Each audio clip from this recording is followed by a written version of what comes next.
Okay, so here's the graph that we left off with in the last video. What I also want to do, actually forgot to do in the video, was find the range. Okay, so remember, this is the vertex, right? So this is the vertex. Okay, and the coordinates, remember, were -2, just writing it out to make it easier, minus -11. So here, that tells us, let me use a different color, this y coordinate is -11. So that y coordinate, the light blue over here, is -11. Now the question is, okay, what about the rest of the range? Well, again, to get the rest of it, what you can do is you can imagine walking along the y-axis, and the graph has to be either on the left side or the right side. So here we see it's on the left side. Okay, so we keep on walking up, and we're constantly seeing the graph on the left side. Once we hit the y-intercept, the graph is on the left and the right side. Well, that's okay. But if you notice, though, we can keep on going forever because the graph keeps rising up forever. Okay, so that tells us the range is from -11 to infinity. Okay, let me also try explaining it another way. This might help also. You could also think about the graph being pushed onto the y-axis like this, along these horizontal lines. Okay?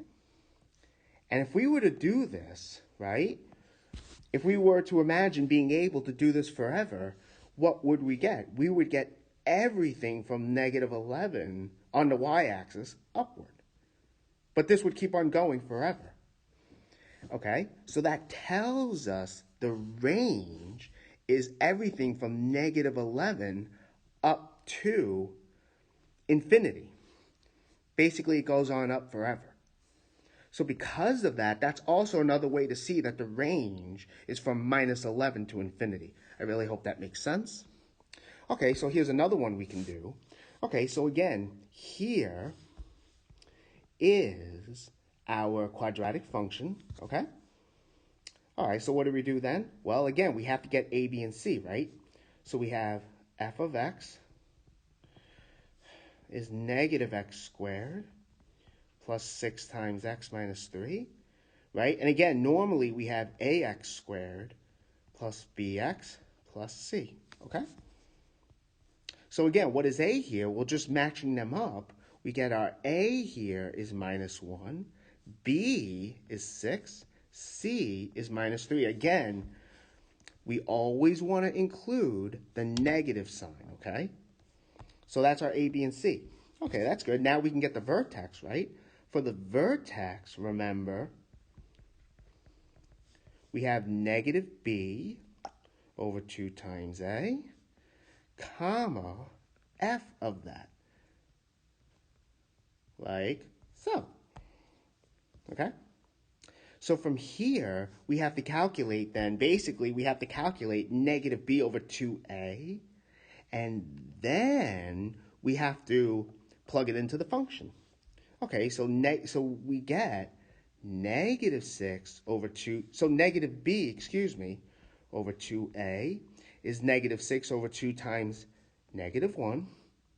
Okay, so what is that? Well, that's going to be -6 over -2, which is 3.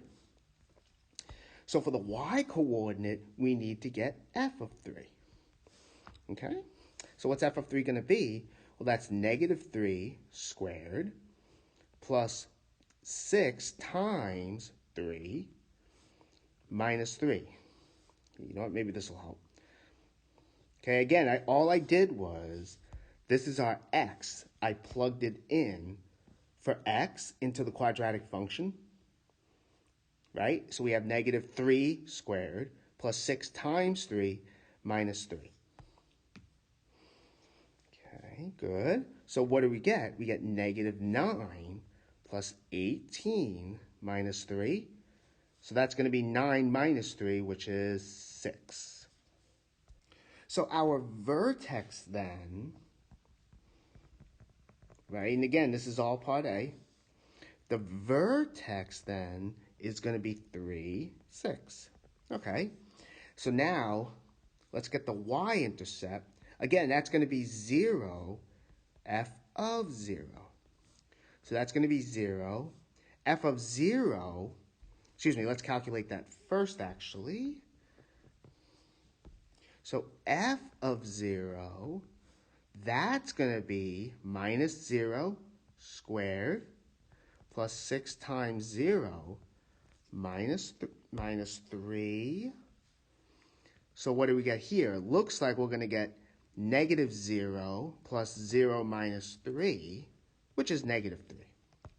So the y-intercept, that's going to be 0, negative 3. Okay, so now let's get the x-intercepts, right? And again, we can use the quadratic formula. So we have x equals negative b plus or minus square root of b squared minus 4ac over 2 times a. And if you remember, our a was negative 1, b was 6, and c was negative 3. So let's substitute and see what happens. What do we get? Well, we're going to get x equals negative 6 plus or minus square root of b squared, 6 squared, minus 4 times negative 1 times negative 3, all divided by 2 times negative 1. So this is going to be negative 6 plus or minus 6 squared, we know is 36. And we're going to subtract 4 times negative 1 times negative 3 here. Well, that's going to be minus 4 times 3, which is 12. So minus 12 all over negative 2. So that's negative 6 plus or minus 36 minus 12. That's 24 over negative 2. Okay, so we're going to get two numbers again. We get negative 6 plus the square root of 24 over negative 2. Now, and we're going to have negative 6 minus the square root of 24 over negative 2. Okay, now we know that 24 is not a perfect square. So here, of course, we're going to have to round. So we're going to use a calculator. Okay, so let's get the square root of 24. So what is that going to be? That's going to be about this. Now, I'm going to use more than 2 decimal places, only because we want to round to 2 decimal places at the end. So we're going to have negative 6 plus 4.8990, all divided by negative 2. So we have negative 6 minus, so for the other number, negative 6 minus 4.8990 over negative 2. So I'm using 4 decimal places. You could use 3 or more. I just chose to use 4 for fun, I guess. So what do we get here? Well, let's see. So for the first number, we get, it turns out the first fraction here is going to be about 0.55. Now for the second one, what is that going to be? Well, let's see. The second number turns out to be, again, I'm using a calculator here. We get 5.45. Okay, 2 decimal places, all right? So that's what, so our x-intercepts, I don't have room here. Okay, that's all right, that's no big deal. So the x-intercepts turn out to be 0.55, 0. The other one is 5.45, 0.